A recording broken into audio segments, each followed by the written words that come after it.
Je m'appelle Santa Tellery et je vous souhaite la bienvenue dans mon cabinet. Mon travail de thérapeute énergéticienne holistique consiste dans l'homéopathie uniciste, l'acupuncture traditionnelle de la médecine traditionnelle chinoise, la démoka, des programmations par les mouvements oculaires, kinesthésiques et auditifs, les constellations familiales transgénérationnelles, la nutrition cellulaire, pour lequel je suis distributrice des produits nutritionnels Usana. Le travail de thérapeute énergéticienne holistique consiste à prendre l'individu dans sa globalité. Nous sommes donc des individus qui veut dire indivisibles, qui comprend le corps, l'âme et l'esprit. Ça veut dire que quand le corps est malade, c'est qu'il y a la souffrance de l'âme, c'est l'âme qui souffre, et tenir compte de ces parties, ces trois parties, permet de retrouver l'équilibre. En fait, l'âme et le corps et l'esprit ne font qu'un. Et dans mon travail, je prends ce concept-là, il est partout pris en compte. Je me ressource grâce aussi à la méditation, Heartfulness, qui est la méditation du cœur, et cette méditation, c'est pour vraiment aider aussi la personne à pouvoir retrouver son centre et son énergie qui lui appartient.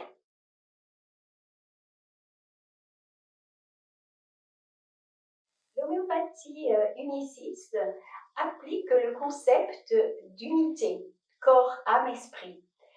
En fait, quand l'homéopathie va permettre de ressourcer la force vitale qui a été malade, parce que quand la force vitale, qui est cette force immatérielle qui nous anime, elle est en désaccord avec l'autre partie, que ce soit l'esprit, à ce moment-là, les douleurs, les symptômes interviennent. Donc c'est pour ça que je voudrais vous citer Hahnemann, qui en fait, dans l'organon, l'art de guérir, nous explique qu'est-ce que c'est que cette force immatérielle, cette force vitale. Il nous dit au paragraphe 9 de l'organon l'art de guérir, dans l'état de santé, la force vitale qui anime dynamiquement la partie matérielle du corps exerce un pouvoir illimité. Elle entretient toutes les parties de l'organisme dans une admirable harmonie vitale, sous le rapport du sentiment et de l'activité, de manière que l'esprit doué de raison, qui réside en nous, peut librement employer ces instruments vivants et sains pour atteindre au but élevé de son existence. Donc en fait, le but élevé de l'existence, c'est ce but qui est le propos de l'âme. Donc, dès que cette âme, elle est déviée de son propos, qui est de maintenir ce corps en bonne santé pour atteindre son but, c'est qu'il y a un désaccord. Et ce désaccord va faire que le corps, lui, il va somatiser, ce qu'on appelle somatiser. C'est-à-dire qu'il va souffrir. Je prends un exemple. Si, par exemple, vous en avez marre de votre travail, ce qui arrive souvent, que j'entends souvent en consultation, l'esprit va dire, le mental, lui, va dire, mais il faut que tu ailles à ton travail parce qu'il y a les factures à la fin du mois. Mais vous êtes déjà dans cette force vitale est déjà déviée. Et cette force vitale, elle va manifester quoi? Elle va se manifester par de la souffrance, des douleurs dans des parties du corps. Selon le ressenti, il va y avoir des douleurs qui vont apparaître au niveau du corps. Et au lieu de supprimer le symptôme, il faut aller corriger là où cette force vitale a été déviée. Donc le but de l'homéopathie, c'est remettre en ordre cette force vitale déviée pour qu'elle se réaligne et pour que le corps puisse accomplir ses fonctions matérielles et spirituelles.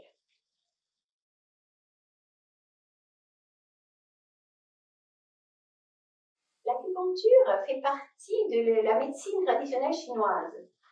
En fait, c'est une partie de la médecine traditionnelle chinoise, qui est une médecine qui existe depuis plus de 3000 ans avant Jésus-Christ.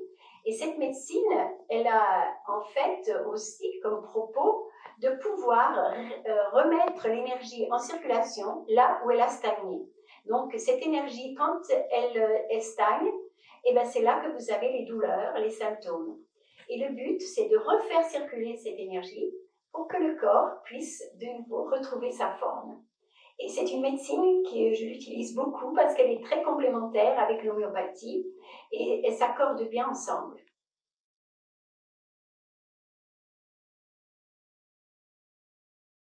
La DEMOCA, c'est une méthode de déprogrammation par les mouvements oculaires, kinesthésiques et auditifs qui s'inspire en fait du EMDR, qui a été utilisé beaucoup par les thérapeutes lorsque les soldats revenaient du Vietnam et qu'ils avaient été très choqués. On s'est rendu compte que notre cerveau limbique, qui est notre cerveau qui est derrière là, en fait, retenait toutes les émotions, tous les traumatismes, et le fait de faire bouger les yeux permettait de libérer ces traumatismes.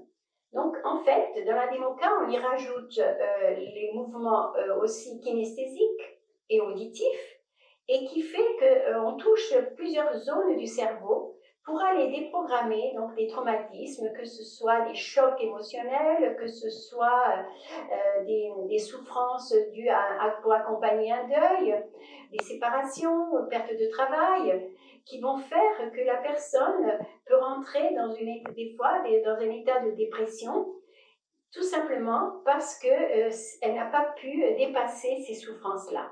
Donc, on déprogramme et on reprogramme en fait le cerveau à pouvoir fonctionner correctement. Parce que en fait, ces programmations, du coup, créent des mémoires et des pensées et des croyances limitantes qui font que, du coup, on n'est plus dans l'instant présent à faire ce qu'on a à faire, mais c'est nos mémoires qui nous jouent un tour, qui font que nous allons répondre par ces mémoires-là du passé. Parce que, comme vous savez, le cerveau ne connaît pas le passé ou le futur.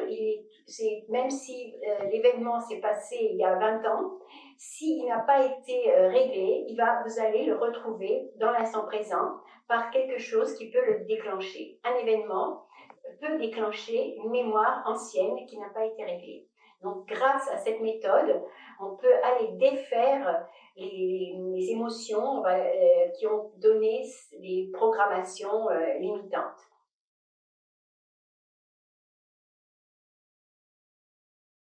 Constellation familiale transgénérationnelle, ce sont des mises en scène qui vont permettre, je dirais, de mettre en scène une problématique qui peut être des deuils pas faits, des pertes de travail, des échecs qui viennent à répétition. C'est-à-dire qu'on se rend compte que nous héritons des mémoires de nos aïeuls.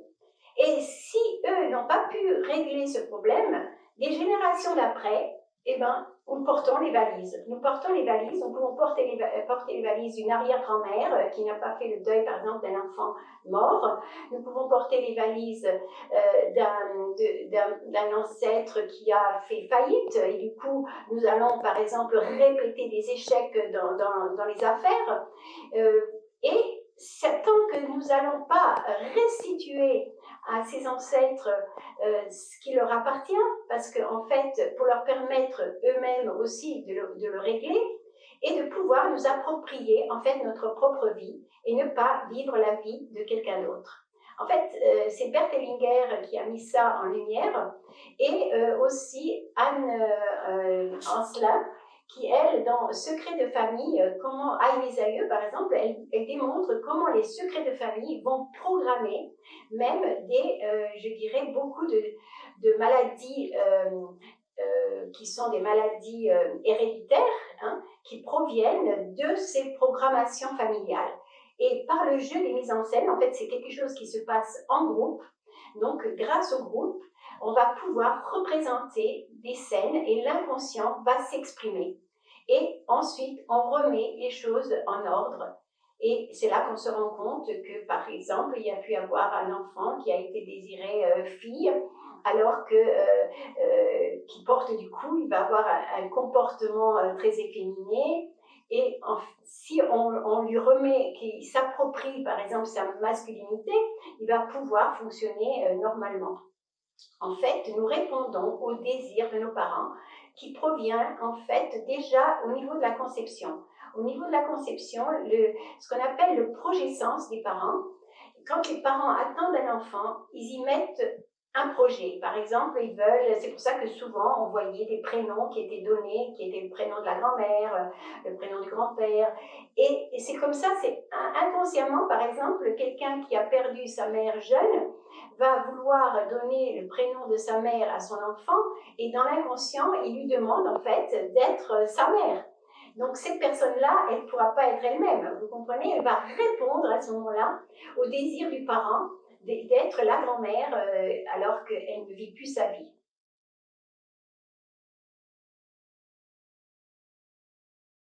La nutrition cellulaire, aujourd'hui, de quoi il s'agit? Aujourd'hui, nous savons que nos nutriments, tout ce que nous mangeons, n'apporte plus au corps, à nos cellules, ce dont elles ont besoin.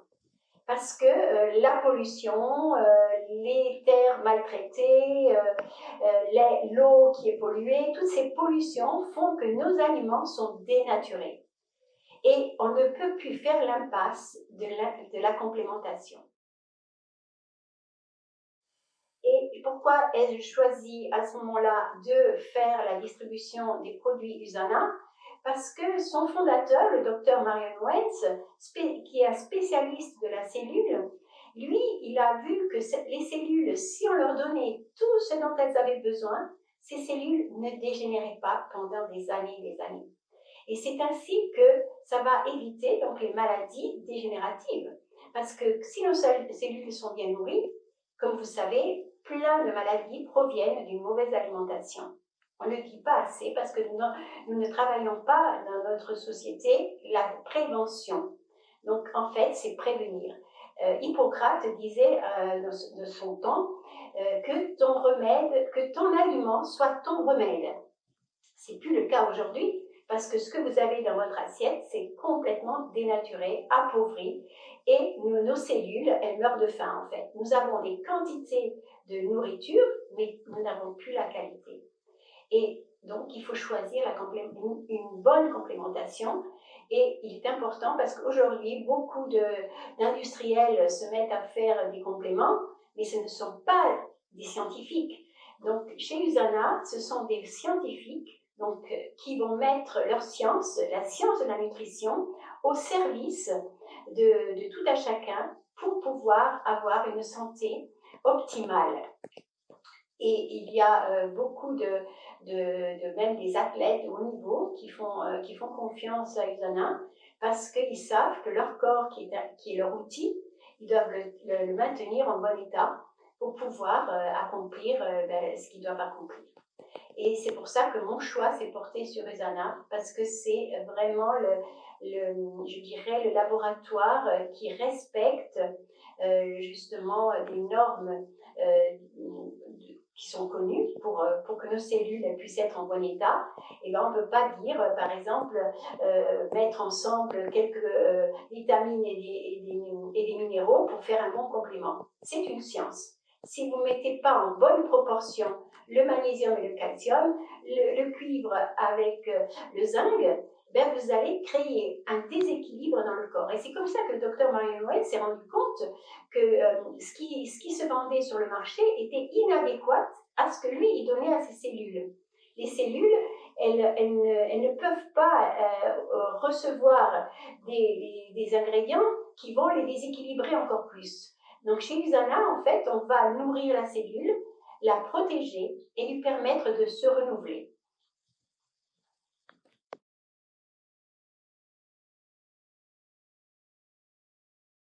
Concrètement, comment se déroule une séance de consultation à mon cabinet ou à distance, qui peut se faire par Skype ou Zoom?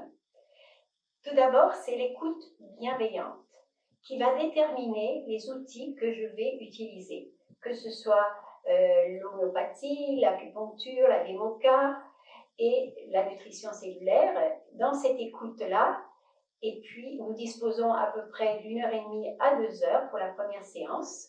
Et ensuite, peut-être, je dirais, au rythme d'une séance par mois. Et des fois, peut-être 2 séances dans le mois si c'est nécessaire. À ce moment-là, la personne, elle va recevoir son remède homéopathique. Elle va pouvoir aussi recevoir une séance d'acupuncture si elle le souhaite. En fait, je respecte aussi le besoin de la personne parce qu'il y a des personnes, par exemple, qui n'aiment pas les aiguilles et donc je respecte cela.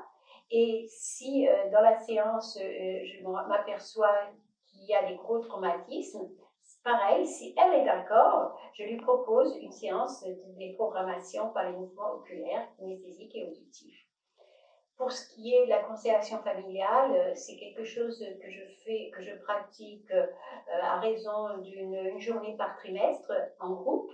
Et si c'est nécessaire, je peux lui proposer de participer à un de ces groupes que j'anime à peu près régulièrement. Alors, dans mon accompagnement, à distance par exemple, je peux faire des mokas. J'ai cette écoute où je peux faire la recherche du remède. Et surtout pour les personnes des fois qui habitent loin, on peut le faire à distance. Et puis, j'utilise aussi d'autres outils, donc comme la biorésonance, qui est un appareil quantique qui permet aussi de balayer un petit peu tout le corps à l'intérieur, de nous faire une lecture interne et qui permet aussi par exemple, justement pour le choix de mes compléments, d'apporter un appui, puisqu'en plus, il va, comme c'est un appareil qui est relié à la médecine chinoise, même relié avec les méridiens d'acupuncture. Donc, c'est vraiment des outils qui permettent toujours un meilleur accompagnement. Parce que mon but, c'est vraiment d'accompagner le mieux possible la personne pour qu'elle retrouve sa santé rapidement. Et cela, même quand, une fois la séance terminée, les personnes savent qu'elles peuvent m'appeler et que je peux les accompagner, surtout par exemple quelqu'un qui est en dépression, elle peut m'appeler, ou quelqu'un qui par exemple qui veut perdre du poids, j'accompagne justement pour pouvoir, en dehors des séances à mon cabinet, de pouvoir continuer le travail à distance. Et donc, mon travail est illimité parce que, en fait, je peux travailler un peu partout, puisque j'ai des personnes qui m'appellent même de l'Italie ou d'ailleurs, et à qui je peux faire des entretiens à distance. Donc, ici, la personne vient se relaxer. Donc, je l'étends sur cette table, et là, s'il y a besoin, même qu'elle a besoin d'un massage parce qu'elle a une douleur quelque part, donc je vais masser des points d'acupuncture et puis même piquer avec les aiguilles. Et on peut venir pour, par exemple, il y a des gens qui viennent parce qu'ils ont besoin d'arrêter de fumer. Ça peut être aussi pour le stress, pour des douleurs articulaires. Voilà, donc l'acupuncture est un outil qui répond rapidement. En fait, on peut traiter les cas aigus rapidement. Et après, avec l'homéopathie, en fait, j'accompagne d'une manière beaucoup plus profonde. Et bien sûr, j'ai aussi des compléments qui vont aussi aider à diminuer les douleurs, à enlever les inflammations. Voilà, donc c'est vraiment un tout. Et c'est ça que j'aime dans mon travail, parce que je touche la personne dans tout son aspect de vie, donc, comme je disais bien avant, du corps, de l'âme et de l'esprit.